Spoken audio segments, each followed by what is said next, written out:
ओए, कहाँ जा रही है? साहब जी वो स्कूल जा रही थी। स्कूल? क्या करने? आज मेरा एग्ज़ाम था, वही देने जा रही थी। एग्जाम देने? अबे ओ, घर पे इतने सारे बर्तन पड़े हैं, झाड़ू पोछा लगाना है और खाना बनाना है, कौन करेगा? तेरा बाप। और तू एग्जाम देने जा रही है? और एक बात बता, तू एग्जाम दे के करेगी क्या? करना तो तुझे दूसरों का काम ही है। तुम जैसों को इसलिए ही पैदा किया जाता है ताकि तुम जैसे लोग हमारे घर में काम करो, पढ़ाई नहीं। और हाँ, पढ़ाई करने की ज़रूरत नहीं है। पढ़ाई करने के बाद भी ना तू दूसरों के घर में झाड़ू पोछा ही लगाएगी। बैग रख और काम कर चल। और एक बात बता, तू तो बोल रही थी तू गरीब है, तेरे पास इतने सारे पैसे कहाँ से आ रहे हैं कि तू पढ़ाई करने जा रही है? तो बड़े साहब बोले थे पढ़ाई करने के लिए, वही मेरी फ़ीस देते हैं। बड़े साहब भैया भी इतने पागल हो गए, इन जैसे लोगों को पढ़ा रहे हैं। ओए, भैया की बात सुनने की ज़रूरत नहीं है। मैं जो बोल रहा हूँ वो ध्यान रख। अगर आज के बाद से बैग लेके तू घर से बाहर निकली ना, तो इस घर में दोबारा नहीं आएगी तू। जल्दी से बैग रख और ये बर्तन साफ कर। ठीक है साहब, करती हूँ। सावन, इतना शोर क्यों मचा रखे हो? और ये बदतमीजी करना कहाँ से सीखे हो? भैया मैं कोई बदतमीजी नहीं कर रहा हूँ, मैं इसे मैनर सिखा रहा हूँ। इसको मैनर सिखाना नहीं बोलते, इसको बदतमीजी करना बोलते हैं। और हाँ, मैंने बोला था इसे पढ़ाई करने के लिए, तुम कौन होते रोकने वाले?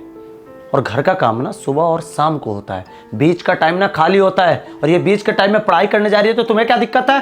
भैया इन जैसे लोगों को पढ़ाने की क्या जरूरत है? अरे कल पढ़ लिख लेंगे तो हमसे ही सवाल जवाब करेंगे।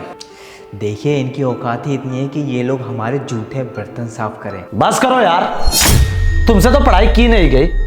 तुम्हें विदेश भेजा, 10 लाख 15 लाख तुम्हारे ऊपर खर्चा किए और सारे पैसे तुमने अय्यासी में उड़ा दी। और जब अय्यासी करके आए तो मेरे पैरों में गिर गए कि भैया मुझे जॉब चाहिए, जॉब चाहिए। तो मैंने अपने कंपनी में एज ए मैनेजर तुम्हें जॉब पर रख लिया। आज उसी चीज का घमंड बोल रहा है क्या तुम्हारे ऊपर? और एक बात तुम्हें बता दूं कि मेरा हिसाब गड़बड़ हुआ था। ये लड़की मेरे बगल में बैठकर उस हिसाब को क्लियर की तो मैंने इससे पूछा कि तुम इतनी तेज हो तो पढ़ाई क्यों नहीं की?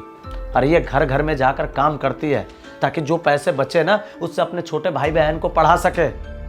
मैंने इससे यही बोला कि तुम एक काम करो, तुम्हें तो तुम्हारी सैलरी पूरी मिल जाएगी। और रही बात पढ़ाई करने की, तो अपना एक स्कूल चलता है ना, तुम जाके वहां पर पढ़ाई करो और अच्छे से पढ़ाई करो। और रही बात घर की काम की, तो सुबह कर लेना, शाम को कर लेना। लेकिन नहीं, तुम्हें तो लोगों से केवल बदतमीजी करना होता है। और तुम्हें क्या लगता है ये धन शोहरत संपत्ति गाड़ी ये जो चीज भी है बचपन से लेके पैदा हुआ हूं मैं? अरे मैं भी गरीब था, तुम्हें तो अच्छे से पता है ना कि माँ बाप बचपन से गुजर गए थे। अरे जिनके यहाँ काम करता था उन्होंने मुझे पढ़ाया लिखाया और आज उनकी बदौलत मैं यहाँ तक आया हूँ। इसीलिए मैं किसी के साथ बदतमीजी नहीं करता। लेकिन नहीं, तुम्हें तो बदतमीजी करना अच्छा लगता है तो एक बात कान खोल के सुन लो। ये ईगो एटीट्यूड बदतमीजी ना इस गेट के आगे छोड़ कर आना। अगर इस घर में आना है ना तो एक अच्छा इंसान बन के घुसना। और एक और बात कान खोल के सुन लो, आज के बाद से ये पढ़ाई करने जाएगी। अगर इसके साथ किसी भी तरह की बदतमीजी की है ना, मुझे बिल्कुल भी मंजूर नहीं है। और हाँ, जाओ ऑफिस, तुम्हें जो प्रोजेक्ट दिया ना वो कंप्लीट कर देना, क्योंकि आज शाम को मुझे पूरा का पूरा ब्यौरा चाहिए। समझ गए तुम? निकलो।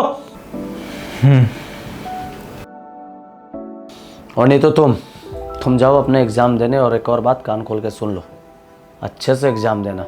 अगर 90% से 1% भी कम आया ना तो मैं तुम्हारी आगे की पढ़ाई नहीं करवा सकता। समझ गए तुम? नहीं साहब, एग्ज़ाम बहुत बढ़िया देंगे हम, पूरा पढ़ाई कर लिया हमने। ठीक है।